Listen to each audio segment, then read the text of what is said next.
From his first job flipping burgers at McDonald's and delivering the Washington Post, Craig Willett counts only 1.5 years of his adult life working for someone else. Welcome to the Biz Sherpa podcast with your host, Craig Willett, founder of several multi-million-dollar businesses and trusted advisor to other business owners.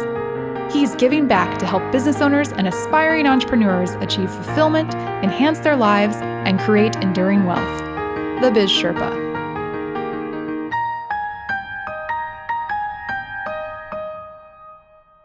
This is Craig Willett, the Biz Sherpa. Welcome to this episode of the Biz Sherpa podcast. I'm excited that you joined me today because I want to talk to you about niche markets. I think it's one of the fundamental principles of starting a business or refocusing your business. You know, I said that in 2021, I hope everyone's objective is to recommit rather than reset. And I think what we commit to are principles. Underlying principles of our country. I mentioned, like the Declaration of Independence and the Bill of Rights, serve as fundamental documents that have principles in them on which all of our government rights and all of our rights as citizens of this nation are based. We can have similar sets of principles that govern our businesses. And I think one of the keys is to determine a niche market. If you're going to start a business, you're not going to want to be everything to everyone. That's really hard to do unless you have an unlimited supply of capital. And I doubt any of us have that. Most of us are trying to figure out how to have enough capital to make it for the next 30, 60 days in business, let alone how to capture the entire market share. So, as I have mentioned before, one of the key principles is what problem are you solving for other people? You know, let me share maybe an example that I have experience with when it comes to solving problems. In fact, I'll share two of them. One, when I started out as a CPA, my father-in-law told me, go out and see your clients every week. Take an afternoon off and go start to visit some of your clients. One of the talents or skills that I had was the ability to be able to talk to people and hear what situations they were faced with and then offer them some solutions around the financial aspects of their business or their business life. This led to me getting more and more clients because they referred more to me. It took me from being an accountant that delivered financial statements and tax returns to their bank or to the IRS for them to being a fundamental resource for the success and the improvement of their business. This is what's important. Let me take this away from accounting because a lot of you are probably saying, oh, I hate accounting. And you're like me, that's how I was in school. But I went ahead and got a degree in it anyway. What I really liked is when I had the opportunity to start a real estate development business. And it became more than dollars and cents in doing some projects that came my way when I was able to articulate the principles of real estate development and solve a problem for a lot of business owners. Let me tell you the problem. The problem a lot of people have is they're business professionals, meaning they have a professional license. They've spent a majority of their time prior to them starting their practice or business in school, getting a degree in dentistry, getting a degree in medicine, and getting a license. Or they may get a degree in law and pass the bar exam. These people have invested a lot of time and money in their future, and they don't have a high cost to starting their business, per se. But what they do have is they have a problem. They want to find a location that typifies and resonates with their customers as to the success they want to have. And that is not too big, but not too small, that allows them to grow and adequately serve their clients' needs. But they don't have the time to go out and buy a piece of property, hire an architect and an engineer and a development consultant and go get it zoned, and then hire a contractor, bid it out 3 different times and hire a contractor to build it. That process could take up to 2 years. The solution I had for them is I would go out and buy the land on speculation, put it in a location that would work for these business professionals and healthcare professionals, and then put all that package together, and they could come to me within months of wanting to open their business, and I will have built shell buildings on that property, and they could buy it and just customize the tenant improvements inside, having the ceilings they wanted, having the floor plan they wanted. It was totally doable for them. So I took something that they wanted ownership, and I took a location that they desired, and I made it affordable to them. They didn't have to spend the 3 years of time, which they probably didn't have. They could focus on developing their practice and spending their time at doing what they do best, taking care of their clients and patients to make money. Now, here's where the real solution came in and really accentuated. I talk a lot about in my niche market introduction that I did in the 3-part series on starting your business about testing your market. Well, it's a big test to buy a piece of property and not know who your customers are, right? It was a big test, but I had seen it done in some other areas, so I had a high level of confidence that given the choice of paying rent for 30 years or owning a building and paying a mortgage for 30 years and having your building with your name on it was probably a choice a lot of people who spent a high dollar amount of money invested in their college degrees, their advanced education and training would opt for. That was a good leap of faith. But where it came home to me was the first phone call I got on the first sign I put up on my project when I chose to do the marketing rather than sub it out to a third party. The call came in.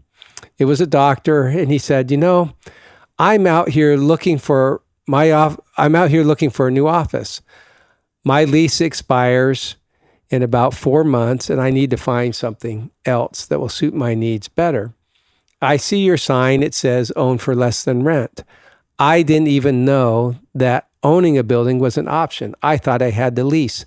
So when you look at a niche market, you have to not only consider what problem do you solve and what experience do you bring to the table to help them solve it, but what's unique about you. Now think about it. Of all the office space in that town where that sign was, mine at that time was the only one for sale. That made it unique, a unique value proposition to that potential customer and that potential market. I want you to think about what is unique about you as an individual. What experiences do you have that will help people solve a problem that they have in their life? If you can articulate your experience and what is unique about you in that experience, you will be able to craft a very, very narrow market that you can then not necessarily take advantage of, but then captivate. And you will be able to articulate your product better than anyone else who tries to copy you. During that time, I had a lot of people trying to copy the market that we were doing. They were copying the building plans, but they didn't get necessarily all the components that we had because what I had is experience as a real estate developer. I had experience as a business owner. I had experience knowing what would make a good long-term real estate investment, not just solve a short-term need. Most people, when they go to lease, only care if this will last for about 5 years. And therefore, if someone as a developer has cut the corners on that building, they'll find that out during the 5 years and not renew. But if it's a great location with easy access from many points of access, good visibility, and high ceilings, and very flexible floor plans, they'll probably stay. And if there are other professionals around them that are referring business to them, I guarantee you they'll stay. So I understood that. And that's what made my experience worthwhile for me to be able to take that risk and be able to carve that niche. I want you to consider, even if you're a current business owner, what's unique about you, and then focus on that uniqueness. The other key point after you figured out what's unique, what your experience is, and what problem you solve is to look at how are your clients going to access your product or service. You may choose to do it online. I'm not the person to help you with that, but I know a lot of people who are very good at that. Of course, my podcast is available online, but I have a lot of help in that. How are people going to access that product or service? It will determine how you package it. It will determine how you deliver it. It will determine how you market it, how and where you market it. For me, my access point was location. My father taught me at a young age when I took his real estate course in the community college, the three most important things about real estate are location, location, location.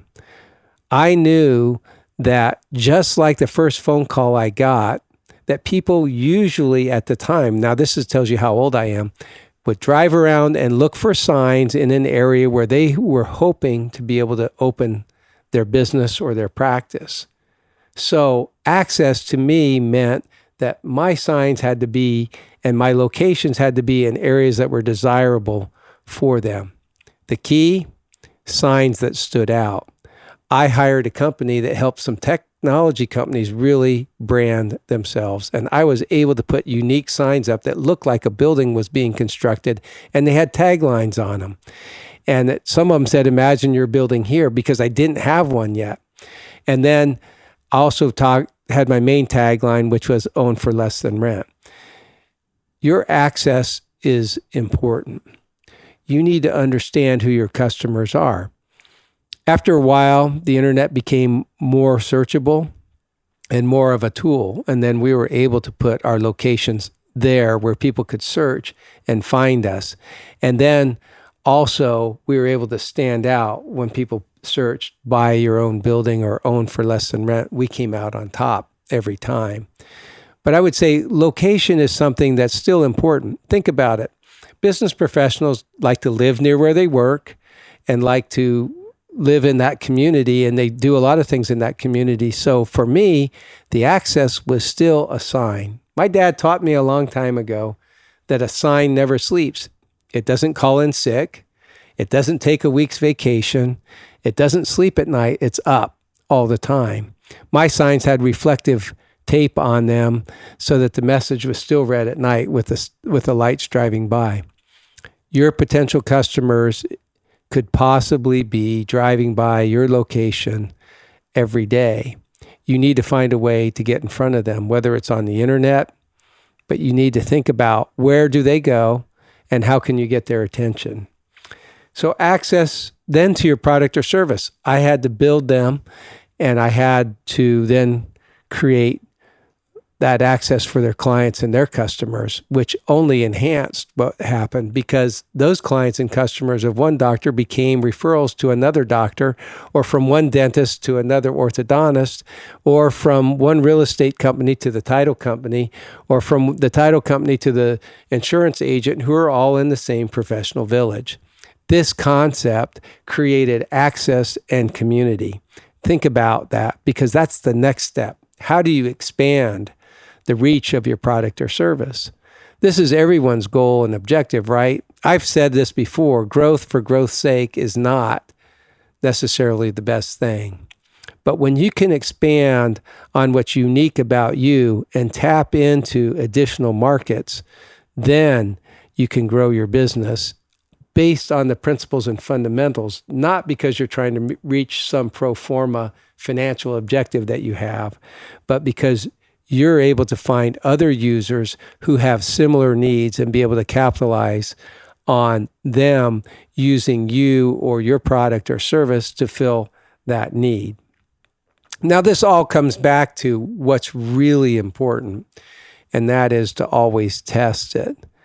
It was an expensive test for me. Thank goodness it worked. I bought my first project thinking that this might work, having seen something work in another area, but I wasn't sure. And it was a big financial risk at the time. But whatever you do, you want to test that market. And the key is to find your first customers. Fortunately, in my very first project, almost all of them were real estate professionals or real estate centered people. or businesses that bought from me. That told me I was onto something. If the real estate professionals and the real estate home builders, real estate developers, and people in the know in real estate were buying my buildings and it sold out to them, then I was really onto something that this would work. But that first test is really important. Finding your customer. How do you find your first customer? You may ask yourself that. It might be a friend, but they may buy just because they're your friend. They might use your services because they're a relative. But what's key is to find someone with the defined need that you have and then watch their reaction to your product or service. When you're able to do that, then you know you're hitting the mark. I remember being a CPA, and part of my practice was to be able to help customers who had bank loans. And I remember in particular one lender who really wasn't happy because he could never get financial statements from the client's CPA firm in time to be able to renew the line of credit that his customers have. And he was with the largest bank in the state at the time, and he had quite a portfolio of clients. I know I came across one of his clients and I turned the financial statements in early, gave him plenty of time and support for the line of credit renewal with tax returns, extensions. I knew what he needed because I had audited banks. Not only had I audited banks, I had also started a bank. And so I knew what he needed. Guess what? Over the years, I can attribute about 70% of my new referrals from that bank. Why? Not because I was in bed with that bank, but because I met the needs. And guess what? Every customer whose tax returns or financial statements came in late for the renewal on their line of credit got a referral to me. Now, it was up to me to earn their business, but I can tell you that if you can figure out how to solve that problem, you'll be able to find those customers. But it is truly finding the first customers that's important. You'll want to reach out to who your likely customer is. I know we talk a lot about demographics, and I can tell you, while I don't profess to be an expert in marketing, I've been very successful at marketing in my career, and I can't necessarily demographically describe who the customer is, but I can tell you who it's not. It's not everybody. Not everybody's going to want your product or service. That's the first thing we all go to. But my product's going to be so good, everybody's going to want it. How many times do we think that, or have we heard that? That's a mistake. I would take time to really figure out who best can use it and then narrowly define that. For me, in my real estate development business, I didn't want to build big buildings. So I wasn't looking for large practices to buy into my projects. I was looking for solo practitioners, or at least maybe at the most two doctors in a practice. They wouldn't exceed 2,500 or 5,000 square feet. You can go out and there's statistics out there for nearly every market that you want to potentially reach, and try to look at some of those studies. And then I was able to find locations based on one secret that I'll now reveal now that I no longer do it.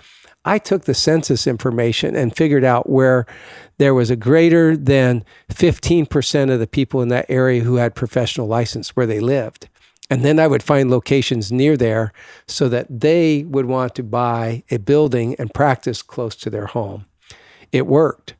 But finding the customers, it takes research. It takes willingness to get out there and talk to other people. And it takes willingness even to go out and survey potential customers. I know that sounds like a college exercise, right? But I would really do it. I would talk to people. You don't want to take a shot in the dark. This is your career. This is your reputation. This is your money riding on this, and certainly your friends and family, as we talk about financing your startup in another episode. But once you do that and test your market and find your initial customers, then it's finding additional customers who are like the customers that you got. Now, I would say that that is a proposition that takes care of itself. If you have a satisfied customer, they're going to tell a lot of people about you. And you'll earn the next customer because you took care of the first one so well. But think of the opposite. If you don't take care of them, if your product or service is inferior, then everyone's going to hear about that. Not just a few people, everyone. And that's going to be a barrier to your success. So you want to be sure you've developed your product or service to the point where it exceeds the expectations of your customers. We'll talk about pricing in another episode, but once you find that customer and truly value them and give them value for their money, you will then find not only them coming back to you as repeat customers, but they will also refer other people to you. I think I told the story one time on an episode about how Carol came home one day from taking the children to the pediatrician, and she said, "Craig, it was terrible. I had to go behind the grocery store, and then I couldn't figure out where to park. And then when I finally found the building and went inside, the building was old and was worn out. The pediatricians were great. It was a great referral that she had received from someone else to go meet with these pediatricians, but the level of their service didn't match the building." I said, "Well, next time you go in, tell them what I do. Tell them about that I'm building a new location about 2 miles from there, and that they ought to consider that." You know what? They listened to her. I went and met with them. I helped them get out of their lease early so that they could move in to the new location. Not only did my helping them move out of an inferior location and get out of their lease early be a great benefit to them, but their ownership proposition ended up being a great thing for their practice. That when I did another one in another location about 10 miles away, they were the first in line to buy. Earning the business of a customer a second time is not just loyalty, it's the highest compliment you can get. The second highest compliment you can get is a referral. Now, someone says to get the referral, you can't be afraid to ask. I would agree with that. I wasn't afraid to tell my wife to ask for, even in the first instance, for them to even consider our location. Maybe you might say, well, you were desperate, and I probably was. It was my second or third project, and we certainly wanted more customers and wanted more business there. But you have to be willing to get out. You have to be willing to talk to other people. And then once you do have a customer, gauge their satisfaction. Not only gauge their satisfaction, but if they're satisfied, ask them who else they know who might be able to use that product. We've all heard it, and I hate getting asked that question. But if you really know someone and that name comes to mind, take that name and go visit with them. You'll find that a very rewarding experience. So to summarize, a niche market is where I recommend you start. You're not going to be all things to all people. That's a mistake. Figure out the problem that you can solve for someone, but figure that out based on your experience. Look at what's unique to you and your experiences, and then figure out what's going to be unique to your product or your product value proposition to your customers. In my case, it was own for less than rent. It stood out like a sore thumb because no one else offered a building for sale. Everything of my competition was for lease. It was quite a remarkable experience at the time. And then consider what your access points are and how your clients are going to access your information, become aware of your product or your service, and then get it in front of them. Sometimes it doesn't cost a lot of money. My first sign didn't cost a lot of money, but it built a multi-million-dollar business based off of a sign on a location. And then figure out, as you articulate that, how you can expand the product or service to help other users meet their needs. Sometimes what you do is very easily adaptable to other markets or other users. And once you figure that out, you're able to expand your influence and expand your penetration in the market. Don't forget, before you do all this, make sure you test it. Make sure there's a great way to look at someone else's success, not copy it, but still figure out what's unique. Look at and try to figure out why and what will be successful for your product or service. I put the sign up. I got the call, I didn't know I could buy a building. That proved to me that my market of own for less than rent was viable because he wasn't the only one to call. Of course, finding the customers is important.